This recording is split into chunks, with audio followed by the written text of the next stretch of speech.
మీరెప్పుడన్నా మీ జీవితంలో మీ జీవితపు పడవని ఎంతో ప్రయత్నిస్తూ ముందరికి తీసుకువెళ్ళాలని అనుకున్నా కానీ అక్కడే ఎక్కడ వేసిన గొంగల్లాగే అక్కడే ఉన్నట్లు గమనించారా?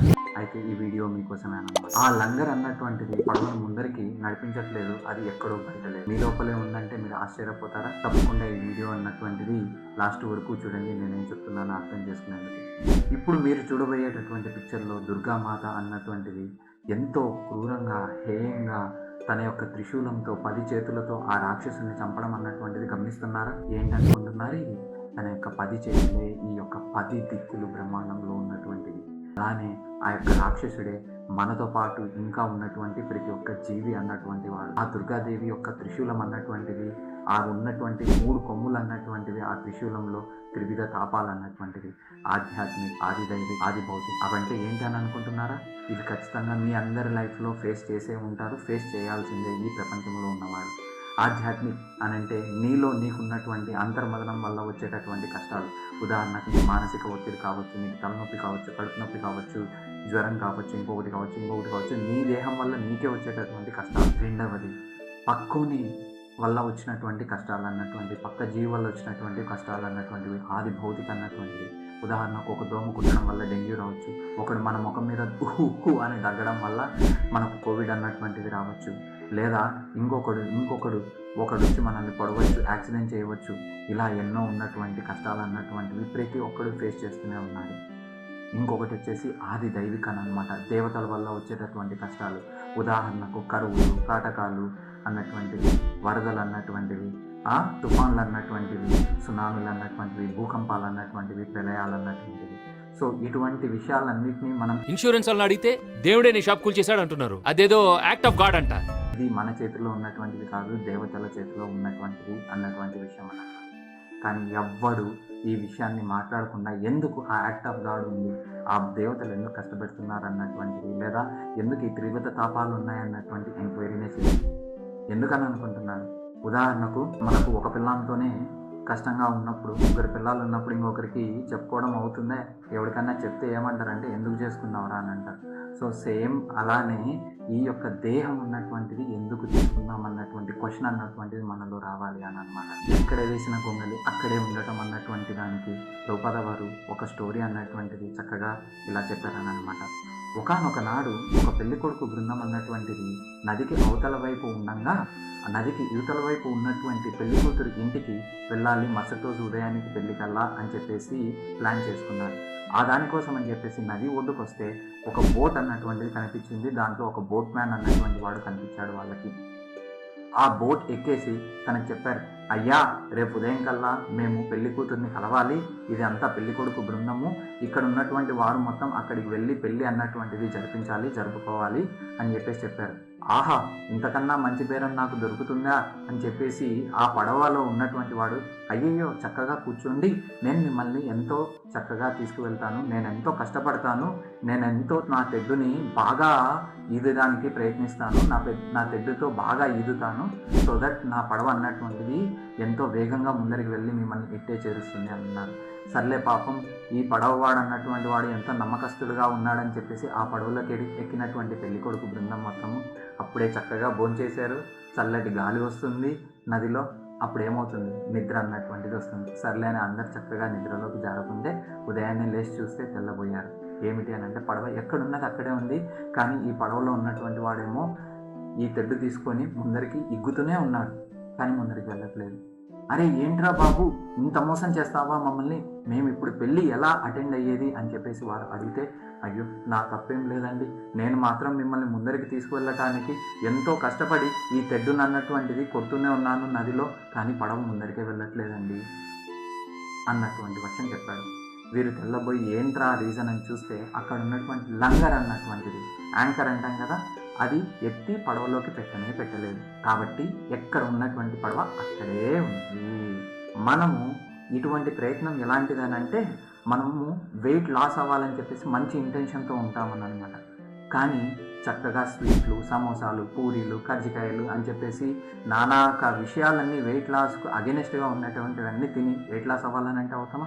సో సేమ్ అలానే మన యొక్క జీవితంలో మనం పడవను ఎంతగా ముందరికి తీసుకువెళ్ళాలని అనుకుంటూ ఉన్నా కానీ మనలో ఉన్నటువంటి ఈ యాంకర్ లంగర్ అన్నటువంటిది బయటికి తీయాలి నదిలో నుండి. అప్పుడే మనము మన పడవని ముందరికి తీసుకువెళ్తాము. ఆ లంగర్ ఏంటి అని అనుకుంటున్నారు మన యొక్క జీవితంలో? మనకున్నటువంటి అటాచ్మెంట్ దేని మీద ఉందని అనుకుంటున్నారు? అటాచ్మెంట్ అన్నటువంటిది మన యొక్క దేహం మీద ఉంది. అటాచ్మెంట్ అన్నటువంటిది మన యొక్క ఫ్యామిలీ మీద ఉంది. అటాచ్మెంట్ అన్నటువంటిది మన యొక్క సొసైటీ మీద, మన యొక్క దేశం మీద ఉంది. అటాచ్మెంట్ అన్నటువంటిది మన యొక్క ఆస్తుల మీద, మన యొక్క అంతస్తుల మీద అన్నటువంటిది ఉంది అని అనమాట.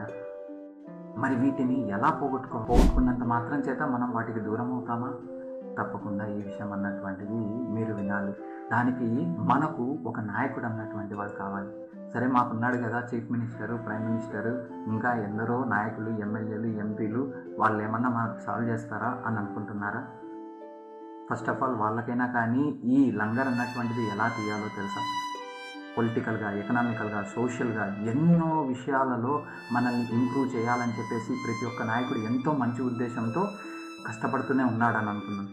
కానీ ఇందాక బోటు నడిపే వ్యక్తిలాగా తను ఎంతో కష్టపడి ఆ తెడ్డు నీదినా కానీ ఆ లంగర్ అన్నటువంటిది బయటికి తీయకపోతే పడవ అన్నటువంటిది ముందరికి కదిలింది. కాబట్టి ఈ ఎడ్యుకేషన్ అన్నటువంటిది, ఈ అటాచ్మెంట్, రాగద్వేషాలు అన్నటువంటిది మనకు నేర్పించట్లేదు ఎలా వదులుకోవాలన్నటువంటిది. భగవద్గీతలో 16వ అధ్యాయంలో 10వ శ్లోకం 11వ శ్లోకంలో ఇలా చెప్పబడింది. కామమాస్పిత్య దుష్పూరం దంభమన మదాన్వితః మోహదృశిత్వద్గ్రహాన్ ప్రవర్తంతే శుచివ్రతః చింతమానపి అపరిమేయం చ ప్రళయాంతం ఉపశ్రితః కామోపభోగ పరమః ఏతవాద్ ఇతి నిశ్చితః.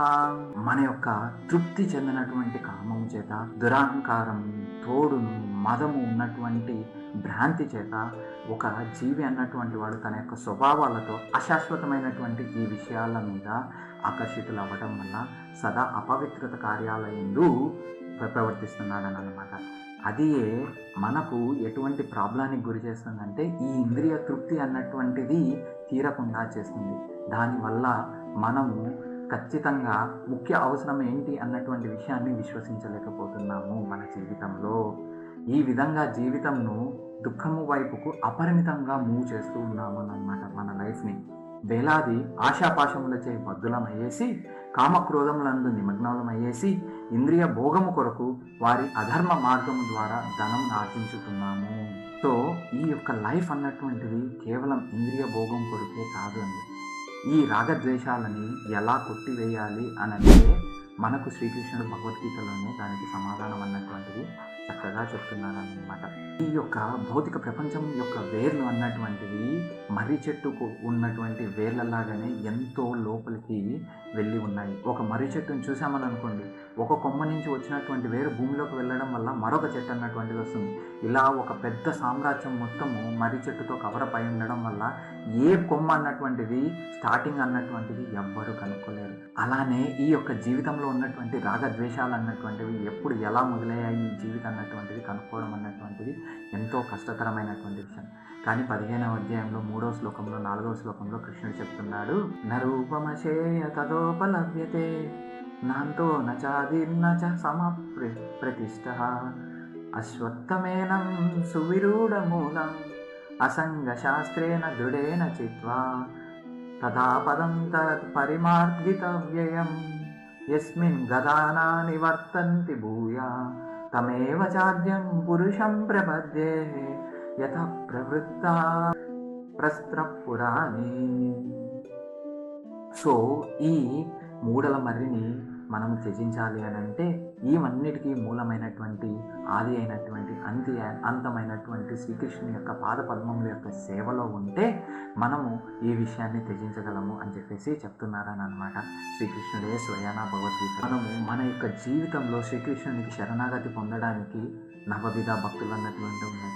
అందులో మొదటిది శ్రవణం, కీర్తనం. శ్రీకృష్ణుని యొక్క నామం అన్నటువంటిది వినటము, శ్రీకృష్ణుని యొక్క నామం అన్నటువంటిది కీర్తించడం. హరే కృష్ణ కృష్ణ కృష్ణ హరే హరే, హరే రామ రామ రామ హరే హరే. అని అన్నంత మాత్రము చేత మనలో ఉన్నటువంటి ఈ రాగదేశాలు అన్నటువంటివి కూకటి వేళ్లతో సైతం పెకిలించుకు వెళ్ళేదానికి నాంది అన్నటువంటిది పలుకుతామన్నమాట మన జీవితంలో. దీన్ని మనం ప్రాక్టికల్గా ఎలా చేయాలి అని అంటే ఈ విషయాన్ని ఆల్రెడీ పాటించేటటువంటి భగవద్భక్తుల సాంగత్యంలో మనము ఎంతో ఈజీగా అన్నటువంటిది ఈ విషయం నుండి బయటపడవచ్చు. అలానే భగవంతుని యొక్క స్క్రిప్చర్స్ అయినటువంటి భగవద్గీత, భాగవతం ఇత్యాదివన్నీ వినటం చేత, భగవంతుని యొక్క భక్తుల యొక్క సాంగత్యము చేత, భగవంతుని యొక్క ప్రసాదం సేవించడం చేత, పుణ్యకార్యాలు చేయడం చేత, పాపకార్యాల నుండి దూరంగా ఉండటం చేత మన యొక్క జీవితంలో శ్రీకృష్ణుని యొక్క శరణాగతి అన్నటువంటిది, పురోగతి అన్నటువంటిది ఎంతో సులభంగా అవుతుంది. ఎవరికి ఉంటుందండి కష్టాలు పడకూడదురా బాబు అని చెప్పేసి? ప్రతి ఒక్కడు కష్టపడుతున్న ప్రతి ఒక్క సెకండ్ అని అనుకుంటాడు ఎలా బయటపడాలి ఈ కష్టం నుండి అని చెప్పేసి. మరి దానికి ఎంతో సులభమైనటువంటి ఉపాయం అన్నటువంటిది శ్రీకృష్ణునికి శరణాగతి పొందడం అన్నటువంటిది మనము తెలుసుకోవాల్సినటువంటి మొట్టమొదటి విషయం మన జీవితంలో. అలా చెప్పేటటువంటి భక్తులు మీ దగ్గర లేరని అనుకుంటున్నారా? తప్పేమీ లేదు. ఇక్కడ వీడియోలో ఉన్నటువంటి డిస్క్రిప్షన్లో క్యాప్షన్ బాక్స్లో మా యొక్క గ్రూప్ అన్నటువంటి వాట్సాప్ గ్రూప్ అన్నటువంటిది లింక్ అన్నటువంటిది ఇచ్చాము. మీరు అందులో జాయిన్ అయ్యి మా యొక్క సత్సంగంలో చక్కగా మీ యొక్క లైఫ్ని వృద్ధి పొందుకోవచ్చు. అలా ఈ త్రివిధ తాపాలతో ఎంతో చక్కగా యుద్ధం చేస్తూ కృష్ణుడేమో తన చెయ్యి ఇచ్చి ఆ మన యొక్క లంగరు పెట్టి ఉన్నటువంటి తాడును లాగడానికి రెడీగా ఉన్నాడు. కానీ మనం మన తాడును కృష్ణుని చేతిలో పెట్టడానికి రెడీ ఉన్నాము అని అనుకుంటే వెంటనే మీరు హరే కృష్ణ నామ జపం అన్నటువంటిది స్టార్ట్ చేయండి. భగవద్గీత ఎలా చదవాలి అన్నటువంటిది, అలానే భగవద్గీత ఎక్కడ కొనాలి అన్నటువంటి విషయం కూడా తప్పకుండా మెన్షన్ చేశాం. అలానే ఈ విషయాన్ని 10 మందికి షేర్ చేసి మీ ఫ్రెండ్స్ కూడా ఎవరైనా కానీ ఇటువంటి కష్టాల్లో ఉంటే వారిని కూడా బయటపడేందుకు హెల్ప్ చేయండి.